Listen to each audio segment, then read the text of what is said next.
Well, the Oregon Ducks have already punched their ticket for Indianapolis. Who will they play? Well, IU takes on Ohio State. That'll give us a good idea. Plus, Penn State still has a slight chance. Playoff bids are up for grabs, and the rest of the Big Ten slate. Let's talk. It's time for the Locked On Big Ten Squad. You're talking ball with the Big Ten Squad. From USC to Ohio State, from Michigan to Oregon, from Nebraska to Washington, it's the local experts of the Locked On Podcast Network bringing you scoops, breakdowns, and the most comprehensive preview of the upcoming Big Ten weekend. No hurt feelings and thin skin allowed. Squad up, you're part of the Big Ten Squad. Welcome to the Locked On Big Ten Squad. I'm Craig Shemon. Sit back and enjoy as we shoot the breeze and talk some Big Ten football. By the way, you can start the season with a big return on FanDuel. New customers can place a $5 bet, and you'll get started with $150 in bonus bets if you win your first $5 bet. Visit FanDuel.com to get started. America's number one sportsbook. Thank you. That was Spencer, by the way. Locked On Ducks, Locked On College Football. Roman from Locked On Huskies. We've got Jay Stevens from Locked On Buckeyes and Jacob from Locked On Hoosiers. Fellas, welcome. Yeah, we do. Yeah, we do. That's right, Craig. I'm back. I'm back. I'm back, and we're all worse off because of it. Yes. Hold on. Yeah, I'm taking this over for just a second because Craig, you've been disrespecting Washington for multiple weeks now. The bowl eligible Washington Huskies. We got to make sure that gets in there right off the top. If you can find a way to get a home game for your bowl game, you're covered. Oh, you guys are awesome. I love that. All right. You should just make your own bowl game. Just create it. Play it at Lumen Field and call it the Lumen Bowl or something. Don't want to go back there. We already tried that. Why? What happened at Lumen Field that you didn't care for? Don't worry about it. Oh, okay. All right. I won't. Spencer, you're actually on a bye week this week with the Ducks. Yeah. Tough victory against Wisconsin, 16-13, and now you await to see who you play in the Big Ten championship game, so congratulations for clinching that. Your thoughts on that Wisconsin game? It was a nail-biter. You were behind in the fourth quarter. I don't know if it's because Tez Johnson wasn't there or what, but what was your assessment? You call that a trap game, Big Ten? Weak T, friends. Weak T. No, not actually. I thought Oregon was going to lose the football game well into the third quarter.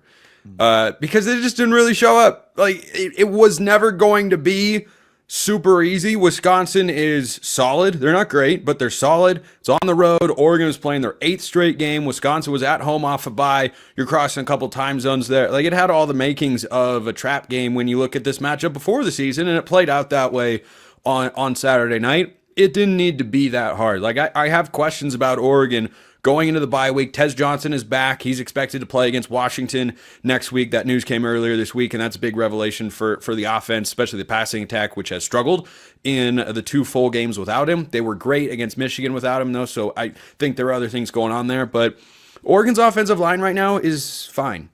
That's how I'd assess it. It's not great. It's not terrible. It's fine, and I wonder if they can get back to being great. All right, and of course, you'll take on the person to your left, screen right. Roman, you both have a week off to get ready for this game. Correct me if I'm wrong, I don't think Dan Lanning in Oregon has ever beaten Washington. Is that true? He is 0-3. Thanks for the reminder. Appreciate that. Roman, pick it up from there.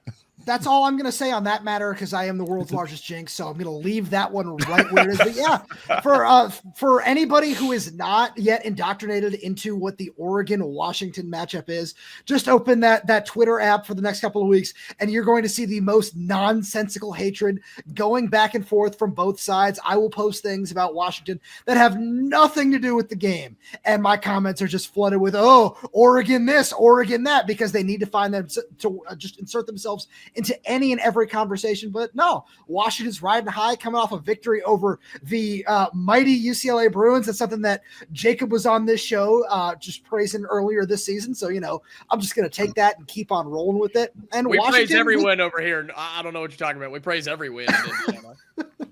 Yeah, because there were so few and far between before this season. You're right. I'm just really excited. We finally got a glimpse into the future at Damon Williams, who took over midway through the third quarter.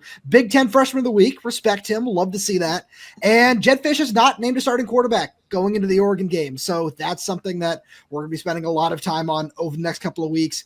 I wouldn't be surprised either way at this point. Damon's playmaking ability is just so electric, so much fun to watch. But at the same point, a fifth-year senior Will Rogers in that game also wouldn't necessarily be surprising. So I'm really curious to see what happens there. Yeah, you and I, we talked about that last week a little bit, last week's squad. All right, down below, we got Jay Stevens from Locked On Buckeyes, Locked On Hoosiers, Jacob. Guys, it's the big one. I think for Indiana, they've had this one circled the entire season. Ohio State was like, we'll get to it when we get to it.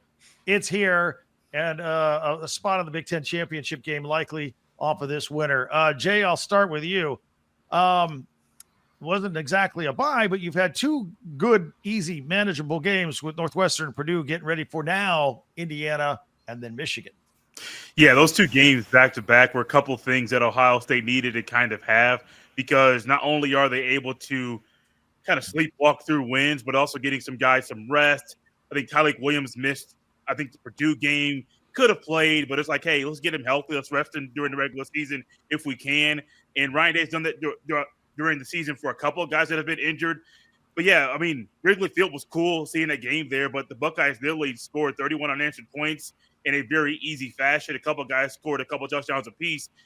But it was kind of weird to have that game. I thought, literally, Jacob, I thought it was going to be 3 easy games. Purdue, Northwestern, Indiana. Yeah. First time in my life, and everyone's lives, I think that IU is a team that Ohio State legitimately has to respect, not just because of the ranking, but because they have dudes out there on the football field. And look, it would be a lie for me to sit here and say, oh, yeah, we've had Ohio State circled since the beginning. Absolutely not. We were like, look, the schedule's very manageable other than having to go to Columbus and Ohio State. I mean, that was a game where in the preseason, you don't normally say, oh, yeah, what a great opportunity that is for Indiana. But here we are, right? And a top 5 matchup that everybody had predicted at the start of the season. And as Craig said, most likely winner goes to the Big Ten championship game, as long as we don't screw up against a mediocre Michigan team that Indiana struggled with because they're good defensively and possibly the worst team in college football in Purdue. So looking forward to a top 5 matchup in Columbus. Florida State would like a word.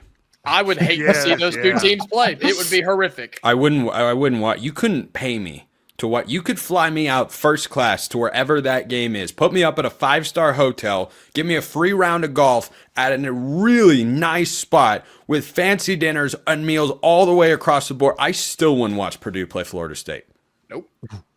Would not do it. By the way, speaking of the Big Ten championship game where Oregon's going to be, can we talk about the hilariousness of 3 days time passing between Oregon beating Wisconsin and the official announcement that Oregon would make the Big Ten championship game? That's one of the funniest things from a conference level I have ever seen. Whoa. They just randomly... Well, I don't know. I was told this league is the greatest thing since sliced bread. and yet here we are. It takes 72 hours to figure out, hey, I think they're going to be the championship game, guys. I think we had to double and triple check the 9 tiebreaker scenarios that we just to make sure. How long does that take? It was just so random. Like Tuesdays rolled along, and all of a sudden I see a graphic. Oregon clinched. I'm like, they played 3 days ago. What is happening here? Well, we talked about that on our show.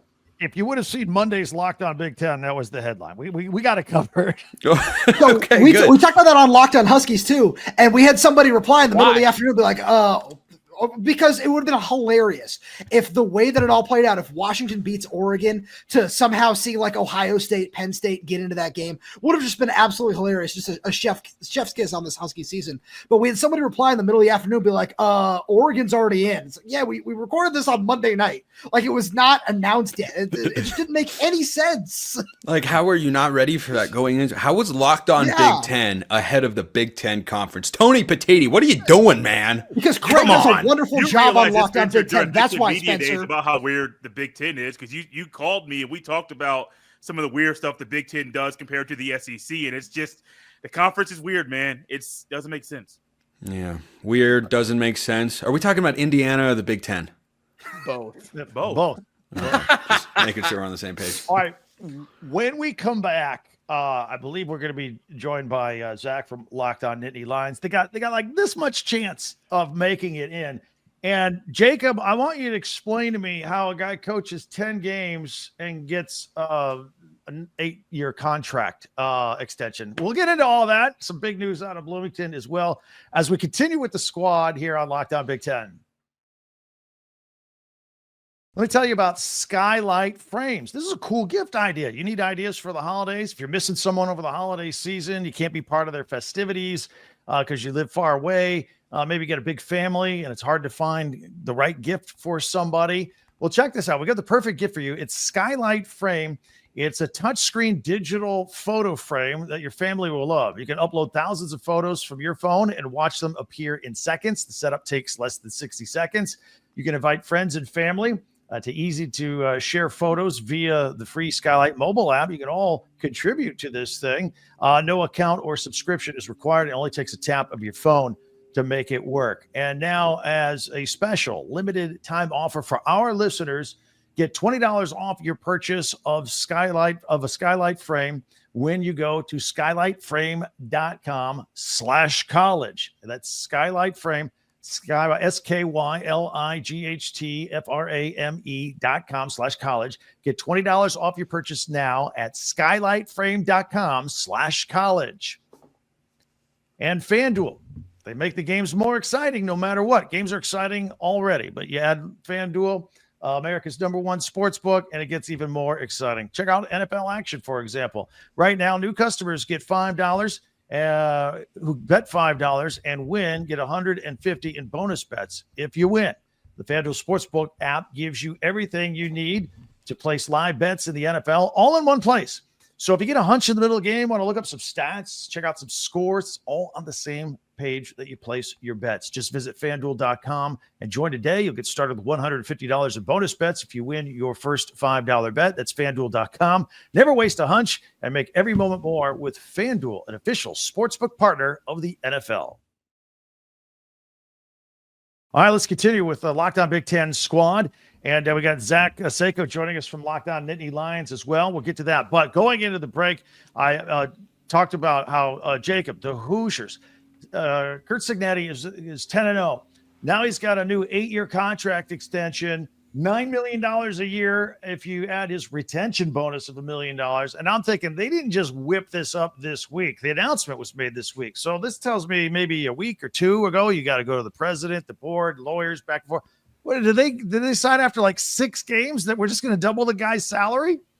3. Yeah, we went to UCLA and they said, good enough for us. We need him to hang around. And so, yeah, I mean, it's been in the works for quite some time. And it's funny because when Cignetti got here, right, he talked about how he wanted this to be his final stop. He's an older gentleman in terms of a head coach in college football with all the changes that we see. And so it's not like somebody like him to say, all right, let's take another jump or whatever. And I've made it very clear on Locked On Hoosiers, there are programs that could pay more, offer more, have better facilities. Like we're not hiding gold in Bloomington. Like it's no secret there. But what Indiana was able to offer him was a competitive pay raise, a competitive salary, and offer him the upgrades that he asked for when he got here. And with that, you allowed him to hang around and hopefully continue to build on something that he's already literally built from the ground up in just 10 games. And so, yeah, it all came together. You had the bye week before Ohio State to get it out of the way. He talked about how it's a relief. You can focus on the Buckeyes. And I think this was, yes, an extension and a move to keep him in Bloomington because of how good of a coach he is. But this was also we don't want to see him go anywhere else and win anywhere else. So let's just pay him to keep him right here. Hey, Roman, is Washington still working on that contract extension for Kalen DeBoer? Yeah, I hear it's getting finalized any day now. I'd heard the same. I just wanted to confirm from the Huskies guy. Ouch. Can't wait for Dan Lanning to be next head coach of the Dallas Cowboys. Yeah, I'm terrified. Zach, before we got here, we were talking about how Indiana and Ohio State are playing most likely for the second spot in the Big Ten championship. Yeah, we are. Penn State's got just a skosh of a chance. Let's see if Indiana loses Ohio State, but Ohio State loses to Michigan. Then I think Penn State wins the 4th tiebreaker. All right, Craig, let's deal with realistic hypotheticals. How is Ohio State going to lose to Michigan? Well, yeah, that's the correct answer. There is no answer to that question. The panel is stunned. But anyway, Zach, I wanted to welcome you, boy. You guys The are still silence alive. is deafening. Hey, Zach. Hey, everyone. There's also another scenario. Washington beating Oregon. That's the other scenario. And Oregon's still in the Big Ten title game. No, Ohio. So, no, it would be Ohio State and Penn State. Ohio State has to be. Zach is late to the party. Late to the party. I read it. I read the report. Is there a reason that the Big Ten on Fox tweeted out that Oregon clinched a spot in the Big Ten title game? I guess I'm dead wrong, huh? Yeah, yeah, that was the point we were getting to. But in defense, He missed that whole part of the defense conversation. there was some question. The Big Ten didn't announce it till Tuesday? It's something like that. So there was some gray area. Well, Oregon played on Saturday, so what's the rush? Yeah, I mean, we'll just let it play out. Then we'll decide who we want to put in the Big Ten championship game. It's fine. You know what was actually happening was they realized that Oregon in their first year in the conference was going to make the conference championship game, and they were just desperately looking for a way to either kick them out or leave them out of the Big Ten championship game. They were searching through every little nook and cranny thinking, this can't be right. We have to figure out a way to undo this, and they couldn't do it. Yeah, but didn't we all say in our podcasts in June, in July, and August that was probably most likely going to be Oregon and Ohio State, maybe even 3 times, regular season, Big Ten championship, and the playoffs, I mean, right? I had Indiana in my Big Ten title game. Yeah, I don't know you about did. you guys. Yeah, They were did. my Oregon, Ohio State. I had toss up with a regular season game, but Indiana, Sharpie, baby. Hey, I want a question for all of you guys here, because of all the Big Ten players, Dylan Gabriel has the best chance to win the Heisman. I don't know if he does or not. But since Zach's here, Tyler Warren gets 0 run, and this guy does everything. Catches, throws, everything, and he's not getting any run. And I think he should. What do you think? I mean, he's definitely in the Heisman conversation. Look, it's going to be impossible for him to win. As much as I want to say, yeah, hurrah, it's Tyler Warren. It's Tyler Warren's award to lose. But honestly, it's down to 2 people for me personally. Ashton Genty of Boise State and not Travis Hunter. No, Bryson Daly over at Army. Army, the quarterback, who's doing it both on the ground and through the air. And if Army can... Look, I'm not saying they upset Notre Dame, but at least it potentially boosts the Heisman campaign. So Tyler Warren would probably be 4th or 5th in a realistic list, but that's saying something for a tight end, period. Doesn't matter what school they're at. If the network knows what they're doing here, and Locked On tends to know what they're doing, they will clip that segment of not Travis Hunter as a top 2 in the Heisman and put it everywhere, and then you can understand what it's like to talk to Colorado fans. Craig, you're an Indiana guy. How are you not showing love to our guy, Curtis Rourke? What are we doing? Oh, Who? He's going to explode when he wins on Saturday onto the scene. But I do have a memo for all the Locked On Big 12 people and Colorado people. Travis Hunter, do we have to do the Desmond Howard Heisman pose every time we touch the ball? We get it. You're a candidate, dude. Yes, back off. he will. He will. Craig, have you ever seen a Colorado fan on the internet? That's like their entire personality. 100%. That is the perfect way to sum it up. Get him, Roman. Get him. 5 yards. First down. Hey, Roman, I want to ask you, you got rivalry week this week, basically. And I lived in LA for 10 years, so it's always like Southern Cal and UCLA. They always play Is like. there a long-running history between Washington and the bye week that I'm not familiar with? What's that? Oh, I'm sorry. I'm sorry. Yeah, I was going to ask the same question. I was like, Washington and bye week. What happens during the bye week in Seattle? Like if you want to talk USC, UCLA, that's fine with me. Like I was born and raised in LA. Like I'm more than willing to go down that road. Well, since I brought it up mistakenly, let's do it. Let's close that loop. Yeah. I don't know why. I guess USC's got to play Notre Dame or something. I don't know. Yeah, I mean, somebody's playing somewhere. I mean, any other game that's not in Columbus this weekend, do we really have to talk about it? Like, let's be real here. I mean, the optics of Lincoln Riley losing to UCLA again is pretty funny. It'd be pretty bad. Hilarious. It'd be pretty bad. With that said, Washington reminded us what we all knew down to our core, which is UCLA is not very good. Yeah. But somehow they were winning games, and Washington was like, "Nah, this team isn't really that good." It was a competitive game. I imagine it'll be the same this week against USC because the Trojans are just the kings of underperforming in the Big Ten Conference. But the reason you should watch, Jacob, and Indiana can take some notes here, it's the best uniform game of the year, USC UCLA. It's phenomenal. Absolutely phenomenal. I think Indiana's got a couple decent jerseys, but a little tweaking, a little modernizing, I think could go a long way for the Hoosiers brand. That's fair. That's fair. Jay, do we know what Ohio State's rolling out with? Have they announced what they're going to be wearing on Saturday? Something bland. Probably the normal jerseys. I don't see them pulling out anything special for Indiana, not this weekend. I don't see that happening. No. All right. Like I said, something bland. Something bland. I'm ready for a revamp of their jerseys. They've been wearing the same thing for like 20,000 years. It's time to come with the times. Is that just you, or is that the consensus? Are there more than one, or are you the only one who says that in Ohio State? There aren't many. A lot of people like the tradition. When I talk about Not surprised. The love of the alternate jerseys and how Ohio State needs to wear black more often, and they're like, no, let's keep with what we got. Someone in a comment one day was like, Alabama doesn't change. I don't care about Alabama. I don't care about them at all. Yep. This is Ohio State. You can change. You don't have to follow what they do. Ohio State, Washington don't wear black enough. Their black unis are gas. I agree. The black helmets Washington had last week were all gas, no brakes, run through the barrier on the highway. They were so good. They were. Spencer, those were one of the best Washington helmets I've ever seen. We're like 100%. I get all the people who, because like Jay, it's the same thing with Ohio State, right? As with most schools. Spencer, we're not talking about Oregon for the next minute or two because of all their uniform stuff. But like I don't understand the group of fans that are like, hey, black isn't one of the school colors. Why are you wearing it? It's like it doesn't matter. It's fun. No, white isn't technically a school color. Why do you wear it? Because it looks great. Right, it's fun. It's about trying to find something new for these 18 to 22-year-old kids that like to do something and wear the same two jerseys every other week. Like, let's switch it up. Let's get the alternate helmets, alternate jerseys, all that stuff. Absolutely fantastic. All right, by show of hands, who thinks Indiana will beat Ohio State this weekend? Okay. Look at that. 2 hands down in the corner from Jacob.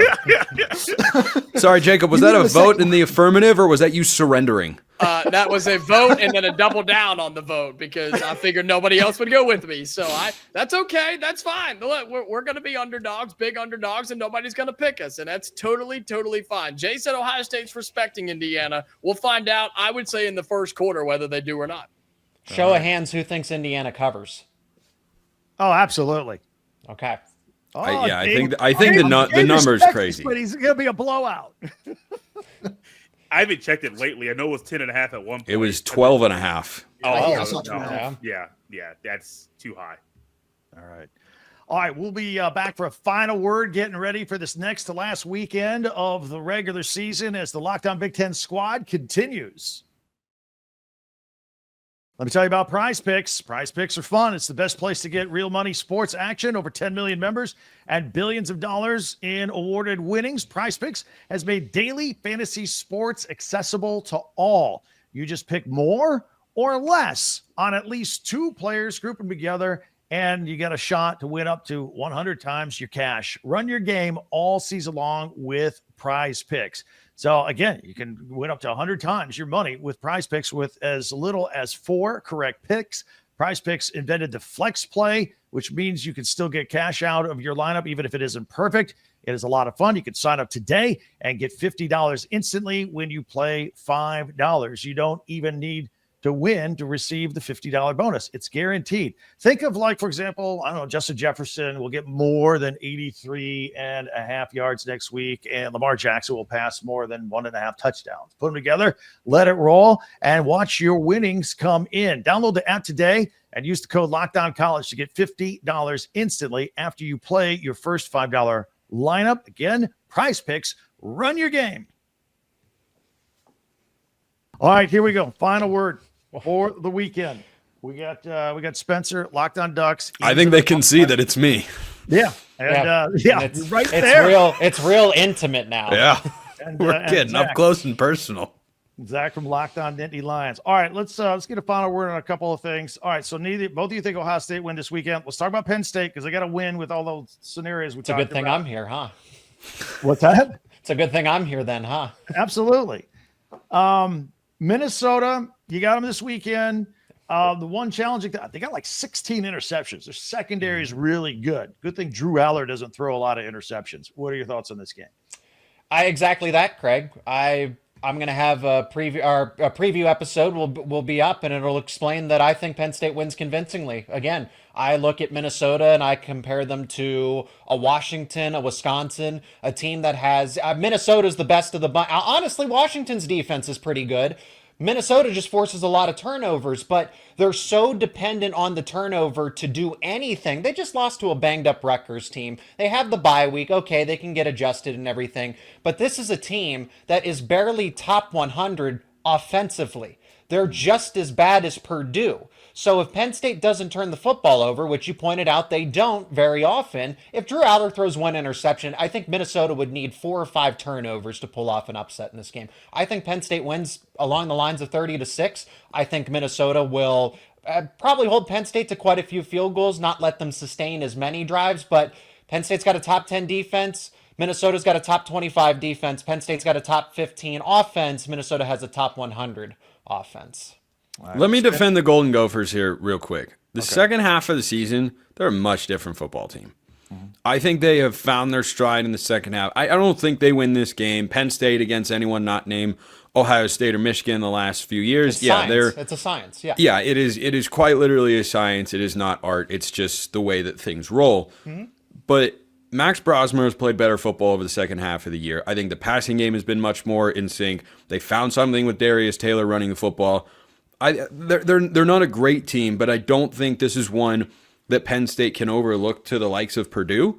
I don't think they're in that discussion. I think they're much closer to Wisconsin, which was a close game in the fourth quarter, or Washington, which wasn't close, but that was at home. This is on the road. I think it's the most losable game that Penn State has on their schedule. They win this game, you can Sharpie them into the college football playoff. Yeah, I agree with that.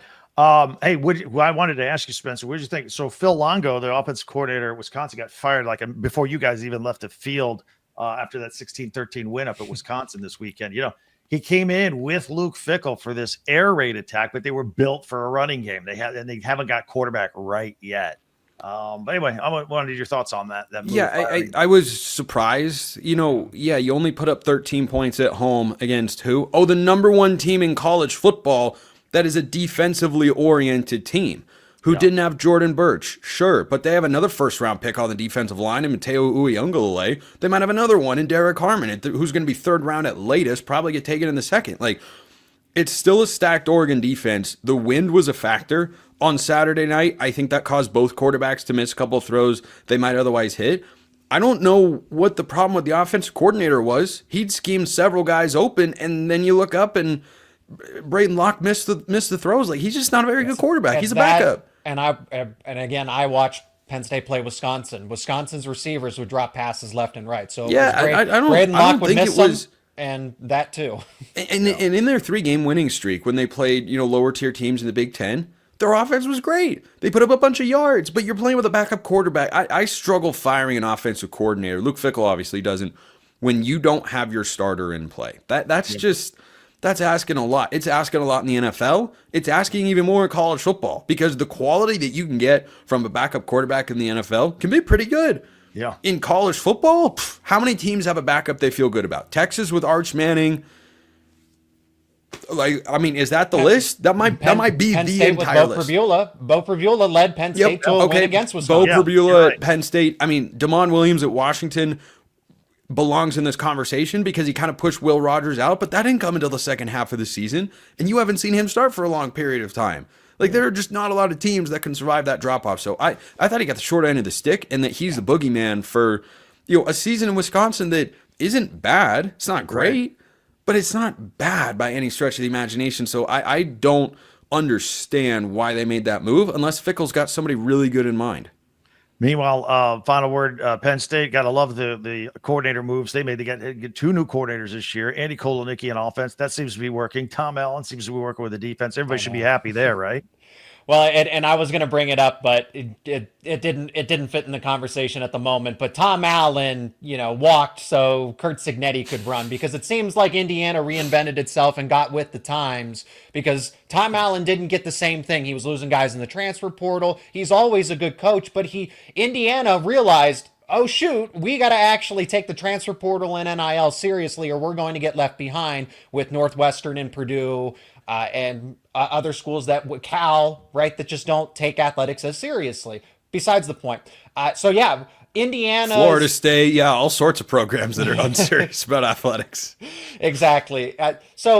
Indiana wins, and so does Penn State at the end of the day. We'll see what Tom Allen ultimately does if he wants to get back into being a head coach and everything else. But from what I gathered at the beginning of the preseason, he likes just being a defensive coordinator, because he got away from coaching football 90% of the time. It was politics, it was fundraising, it was re-recruiting your own players. Chip Kelly. Yeah. So Tom Allen was just like, I'm just grateful to be coaching football again, and he just seems so happy. Andy Kotelnicki, same thing. These are two high energy guys, high positive energy guys that I think Andy Kotelnicki eventually does want to be a head coach, which is fine. Then that could happen sooner rather than later. We'll see. But he's not going to just jump at the first opportunity. So Penn State might have these two together for the next 2, 3, 4 seasons. Maybe Kotelnicki's not there that long, but they're in a really good spot. And James Franklin made the right hire now that he has an athletic director that's backing him, that is helping him, because they outbid everybody for Kotelnicki and Tom Allen. That wouldn't have been the case 2-3 years ago. Well, good luck to Penn State. And Spencer, enjoy your bye weekend. Everybody follow these guys. They do a great job each and every day. Locked On College Football, Locked On Ducks, Locked On Nittany Lions.